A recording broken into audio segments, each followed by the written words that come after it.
the AC ducts, or at least the registers, are in here. We'll locate the air conditioning units here somewhere.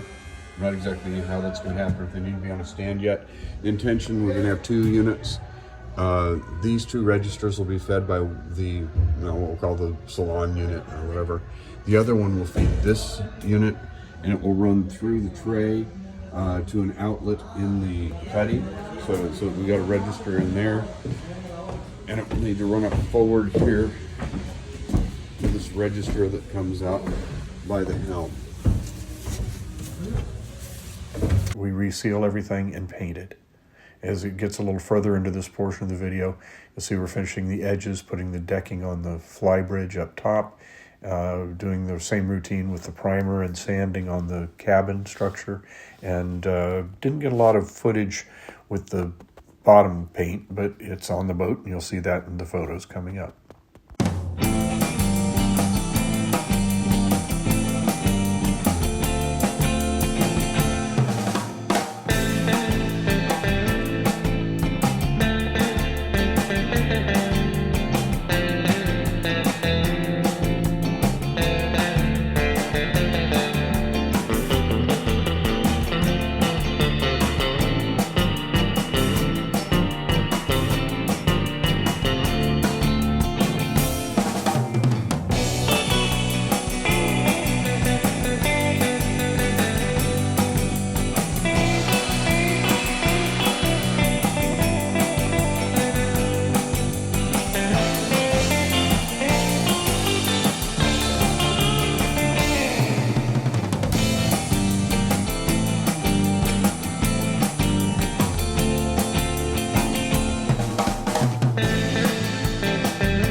The time frame now is November of 2024. I headed home at the end of October and won't return to the plant here until late March. So these photos are being sent to me by Paint Crew, showing me what they've done. They worked through about mid-December to get the paint on the cabin portion and the bottom paint in the boat as well.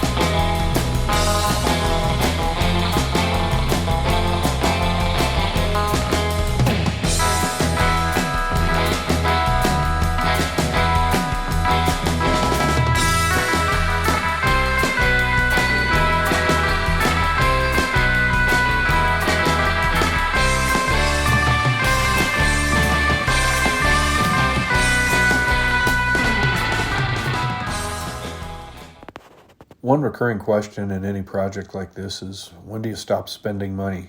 I think the answer is never.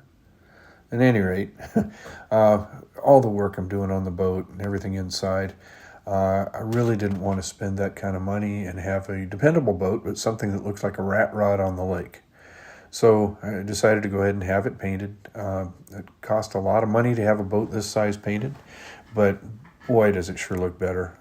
I think this has really turned out to be a nice looking boat. We've got a long ways to go, but I think that was a good thing to do.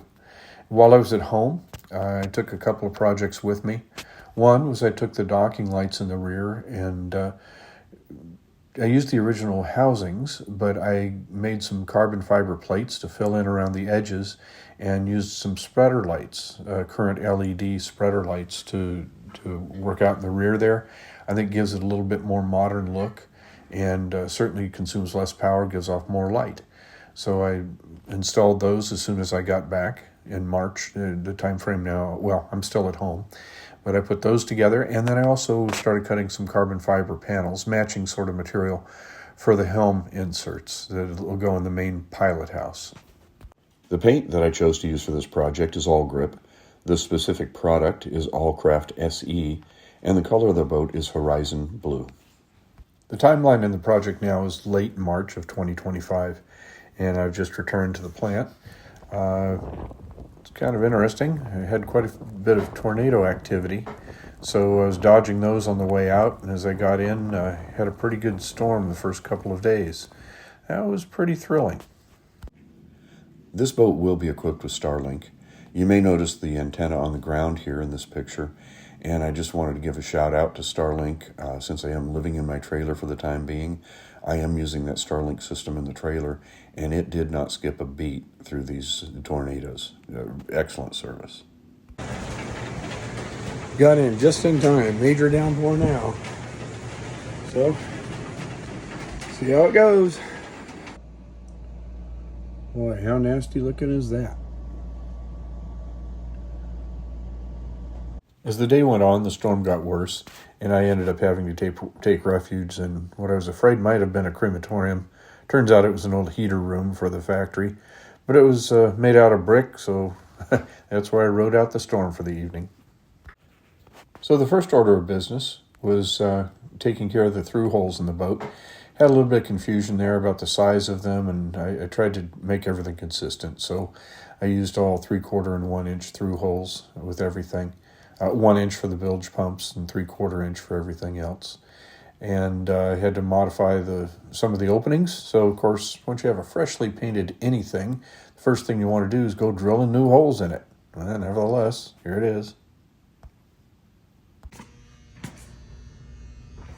Well, today I got all my through holes installed. So we're making progress there.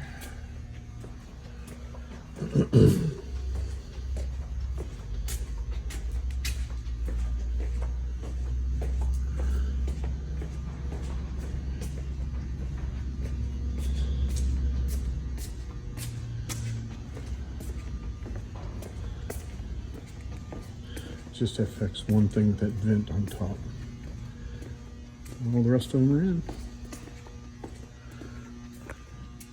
Here's just a couple of quick shots of the swim step that's also been painted. I'm not sure at this point in the build, but I think I'm probably going to install some SeaDek on those raised portions on the swim step. Earlier, I had mentioned that I'd installed the Mercruiser 383 stroker motors. The boat originally came with 7.4 big blocks. These are small blocks. So that made quite a few changes in terms of the way the engines had to sit, the mounts that are used, even the exhaust manifolds. There's about a 4-inch difference in the way the manifolds are spread with the wet exhaust system. So I had to make all those modifications. I did end up contracting out the physical installation of the motors to make sure that the alignment with the shafts was absolutely perfect and as it should be. At the same time, I had new cutlass bearings put in, had the props and shafts trued and checked so that everything will be as good as it can possibly be. I also had new rudder shaft seals installed. Additionally, with the through holes, there are 4 through holes in the boat, 1 for each of the engines, 1 for the marine air conditioning unit in the master salon, or master stateroom, and 1 that feeds the 2 units up in the master salon. So I used a Marilon product through Forspar there. Those are all non-conductive composite valves, sea strainers, and ducts. So I shouldn't have any kind of galvanic corrosion with those at all. I do want to mention that the Forspar products, the Marilon, they're just excellent products. The customer support was great, and they're very helpful with any kind of technical inquiries that I had. So I definitely would recommend those. Here I'm installing the fuel lines and filters. I've got check valves, of course, on each intake on the fuel tanks. There are 3 intakes on each tank.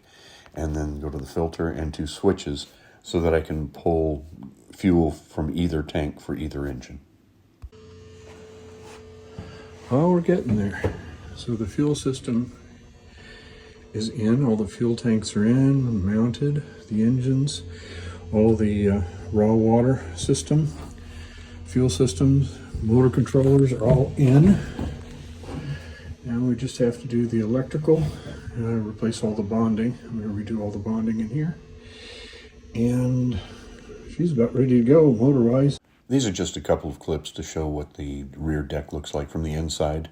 Again, it's 2x6 construction. All of the wood is sealed with fiberglass resin and then installed in the next picture there. While I had all of the windows out of the boat, I stripped them down, repainted them so that they'd look fresh with the new installation. Next, I'm moving to the forward head area. So here I'm trying to figure out how to fit my bilge pumps. I am putting two bilge pumps up front, so I'll have some redundancy. At this time, I also decided I was going to use a distribution manifold for all the water. And as you can see in a couple of these pictures, I located everything so that I can still get to it once the boat's assembled. That whole plate there, or the floor, will come up, and I have access to all of that. I did manage to make a nice little feral friend.